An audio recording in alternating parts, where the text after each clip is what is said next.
भगवान की भक्ति आप मत करो, लेकिन आप सदा सबको प्रसन्न रखो अपने व्यवहार से। किसी का दिल दुखाने से डरो, झूठ छल से डरो, बचो।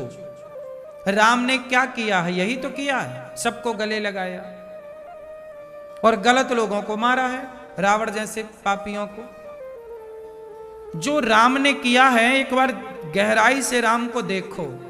राम के मंदिर जाके केवल राम के चरणों में माला चढ़ा देने से, पुष्प चढ़ा देने से आपका कल्याण ना होगा। राम के आदर्शों पर चलना पड़ेगा। राम राम जपने से क्या होगा? जपो, हम ये नहीं कहते कि जपना नहीं चाहिए, जपो। राम राम जपना भी सही है, लेकिन राम के आदर्शों पर ना चलोगे। राम, अब तुम राम राम जपो और पराई बहन बेटी को देखो, ताको, गलत नजर से छेड़ो, तो क्या राम राम जपना सार्थक हुआ? बोलो नहीं। एक आदमी राम राम जप रहा है, लेकिन बहन बेटी को गलत तरीके से देख रहा है। राम राम राम राम राम राम राम राम। और एक आदमी राम राम नहीं जप रहा है, लेकिन वो बहन बेटी को गलत तरीके से नहीं देख रहा है। तो ना जपने वाला जपने वाले से बड़ा हो गया कि नहीं? खेल विचारों का है और राम एक विचारधारा है। राम एक ऐसी विचारधारा है जो युगों युगों तक राम की विचारधारा फॉलो होगी। उसी से आपका और हमारा उद्धार होगा। लोग कहते हैं ना राम राम जपो। राम राम जपो का मतलब, केवल राम राम जपो का मतलब है राम के आदर्श पर चलो। बेटा राम राम जपो मतलब राम के जैसा बनो। जपने का यहां तात्पर्य ही अलग। अब जैसे कई बार मां कहती है ये तो पत्नी का गुलाम हो गया, पत्नी पत्नी जपता है। कई बार मां कहती ना ये तो जोरू का गुलाम है, पत्नी पत्नी जपता है। तो कोई पुरुष पत्नी पत्नी थोड़ी जपता है, मतलब वो ज्यादा पत्नी की ओर आकर्षित है, पत्नी से प्रभावित है, तो ये देख कर लगता है कि ये पत्नी का गुलाम है। पत्नी पत्नी जपने का ये अर्थ हुआ। वो कोई माला थोड़ी जपता पत्नी पत्नी की, लेकिन व्यवहार में यही बोला जाता है कि ये पत्नी पत्नी जप रहा है। हाँ या ना? इसका मतलब है राम राम जपने का मतलब है जैसे वो पत्नी पत्नी जप नहीं रहा, पत्नी के आचार विचार से सहमत है, ऐसे ऐसे राम राम जपने का अर्थ है राम के आचार विचार से सहमत होना, उस आदर्श पर चलना, उस मार्ग पर चलना, ये राम राम जपना है। जपना मतलब ये नहीं कि तुम राम की मत सुनो, राम की मत मानो, बस राम राम जपेंगे, ये तो रॉन्ग हो जाएगा ना। राम के जैसा सत्य जीवन में होना चाहिए। आज लोग बड़ी जोर जोर से शोर मचाते हैं, जय श्री राम जय श्री। शोर शराबे से कुछ ना होगा। ये जो तुम बाहर निकाल रहे हो ना, ये बाहर का विषय है ही नहीं। राम कोई बाहर का बोलने का विषय नहीं, राम राम ये भीतर का विषय से लोगों ने जाना ही नहीं। रमन्ते योगिनाम यस्य सह रामः। राम का अर्थ क्या होता है? जो रमण करें वो राम। कहां रमण करें? आपके भीतर रमण करते हैं। तो राम बाहर थोड़ी है, भीतर का विषय है। राम को जानना है तो ये बताओ, पहले भीतर जानोगे तब ना बाहर जानोगे। भीतर कुछ जानना नहीं तो बाहर क्या जानोगे? एक उदाहरण से ये बात मैं समझा दूं, आपको क्लियर कर दूं। ऐसा है कि ये बताओ, एक आदमी चश्मे की दुकान गया तो बाहर खड़ा होके देखा, वहां पे एक आदमी बैठा, चश्मे वाले ने लेंस रखा, दिखा नहीं दिखा, दिखा नहीं दिखा, दिखा पढ़ो क्या लिखा, हाँ हाँ हाँ, का गा घा सी डी एफ। चश्मे की दुकान में ऐसे नहीं लिखा रहता, उल्टा। अच्छा देखो ये लग गया चश्मा। अब बाहर खड़े वाले ने क्या सोचा, यार ये तो अच्छा चश्मा है, इसको लगाने से पढ़ना आ जाता है। उसे क्या लगा कि चश्मा लगाने से पढ़ना आ जाएगा। अब ये भी भैया भैया मुझे भी चश्मा पहनाओ, हाँ बैठो। इसने लगाया, कुछ दिखा नहीं दिखा, अब दादा दिखा नहीं दिखा, अब बताओ दिखा। पूरे लेंस खत्म हो गए चश्मे वाले के। बोले हमें तो कुछ नहीं दिखा। उसने कहा तुम पढ़े भी हो? बोले हम तो पढ़े नहीं है।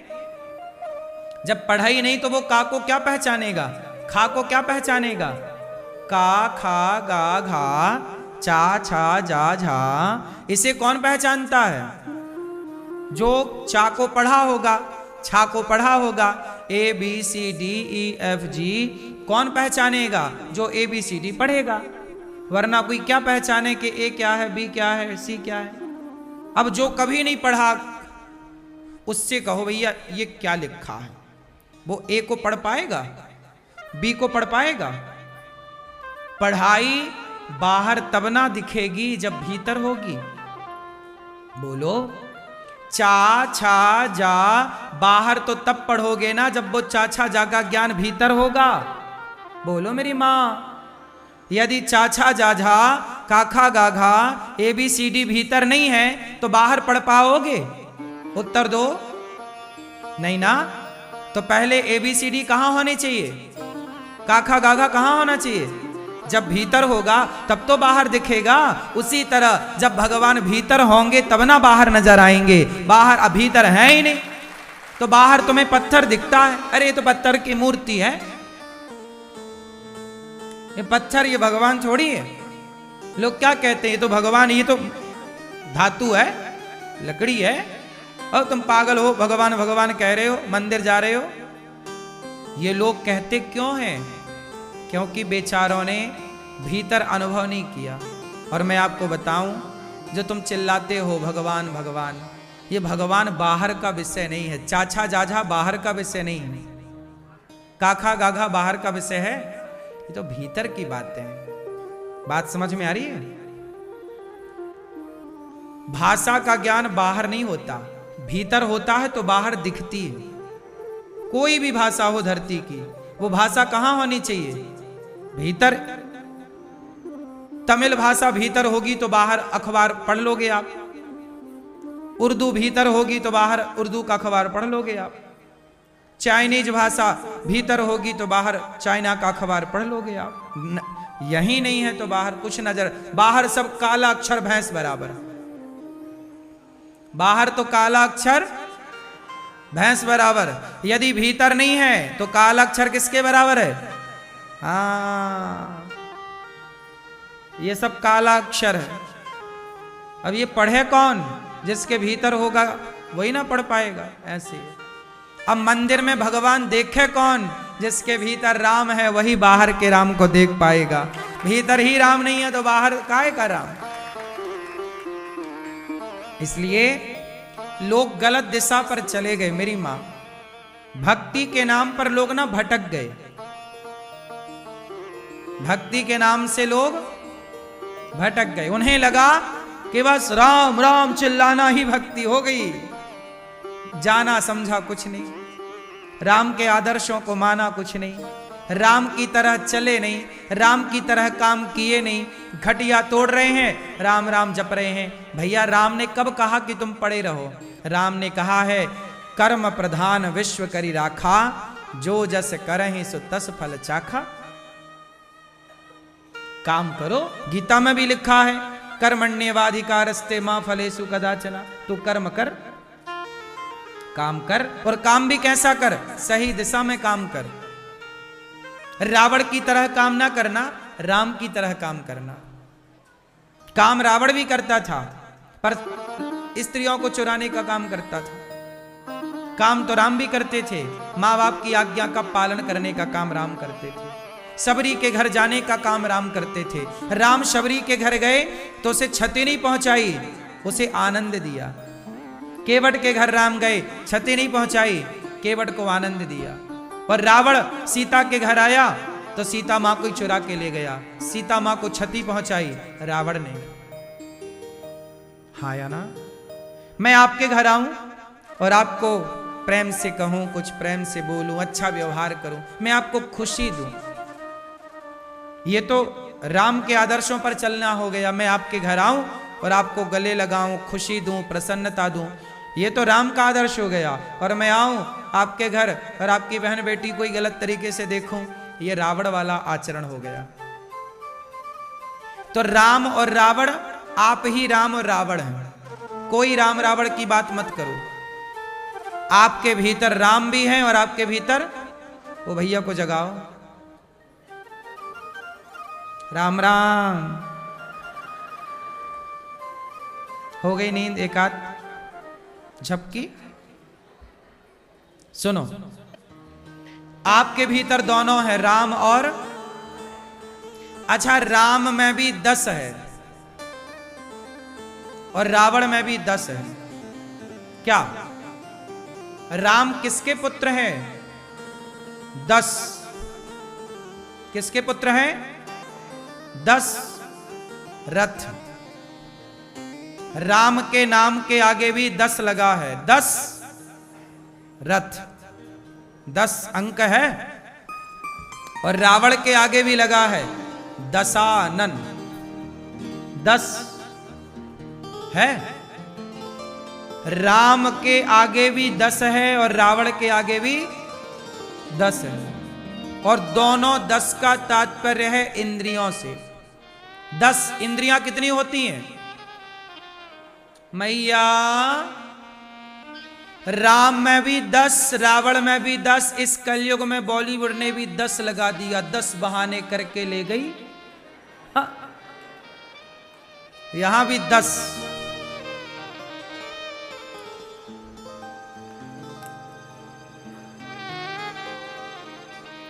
दस बहानों से तुम बचो। हम रावण के 10 और राम के 10 की बात करेंगे। 10 रथ, बोलो 10। कौन से रथ हैं 10? राम के पिता का नाम क्या है? 10 रथ। 10 रथ मतलब 10 रथ मतलब 10 इंद्रियां। रथ के घोड़े कितने हैं? आपके शरीर में राजा कौन है? मन। मन का गुलाम कौन है? इंद्रियां। आपकी कितनी इंद्रियां हैं? 10। कौन कौन सी? 5 ज्ञानेंद्री, 5 कर्मेंद्री।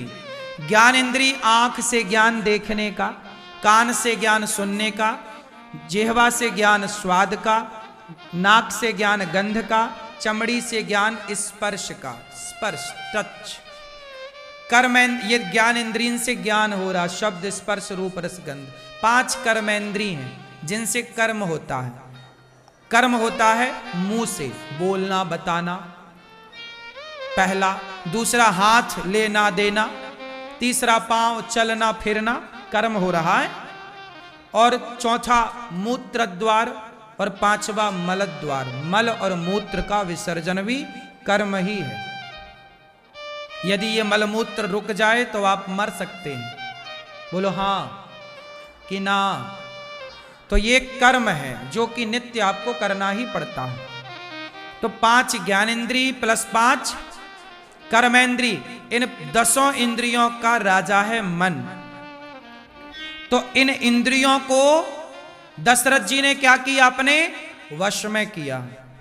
जो इंद्रियों को वश में करता है मतलब इंद्रियों के ऊपर शासन करता है। मेरी आंख मैं जो चाहूंगा वो देखेगी, और आप लोग अपनी आंखों को घुमाते रहते हो। किसी को भी क्यों देखना? कोई आया गया आप उसी को देखते हैं, कोई निकला बगल से उसी को देखने लगते हैं ऐसे ऐसे। आंखों पर कंट्रोल। तो दशरथ जी की आंखों पर, कान पर, इंद्रियों पर क्या था? जो इंद्रियों को जीत लेता है उसके घर राम प्रकट होते हैं। तो 10 रथ के यहां राम। तो दशरथ जी ने इंद्रियों को क्या किया? जोर से जीता, इंद्रियों को जीत गए, इंद्रियों को जीत गए। अच्छा अब चलते हैं दशानन की ओर। रावण की भी 10 इंद्रियां हैं, सबकी हैं। तो रावण इंद्रियों का गुलाम बन गया। रावण की आंख कहती है वाह सीता कितनी सुंदर है, चलो सूप न खाने कहा सुन, राम की पत्नी बड़ी सुंदर है। रावण बोला अच्छा क्या मंदोदरी से सुंदर है? अरे मंदोदरी तो दासी लगेगी। अच्छा अब आंखें फड़कने लगी रावण की, जरा देखूं तो सुंदरता कैसी है। रावण ने देवताओं की नारियों को देख चुका था। रावण देवताओं की स्त्रियों को चुरा लेता था। अप्सराएं उसके आगे पीछे घूमती थी, अप्सराओं को देख चुका था। अप्सराओं से सुंदर कौन था? लेकिन जब शूर्पणखा बहन ने बताया कि सीता बहुत सुंदर है, तो रावण की आंखों में पानी आ गया। देखूं तो, क्योंकि रावण ने धरती की हर सुंदर नारी को देखा था, लेकिन शूर्पणखा कह रही है कि वो बहुत सुंदर है। अब सुनो, साक्षात लक्ष्मी ही तो है ना, साक्षात जगत जननी जगदम्बा ही तो है माता सीता। तो अप्सराएं तो माता सीता के आगे कुछ भी नहीं है। सीता माँ तो त्रैलोक्य की माता है ना, लक्ष्मी है नारायण की पत्नी, उनके जैसा सुंदर कौन हो सकता?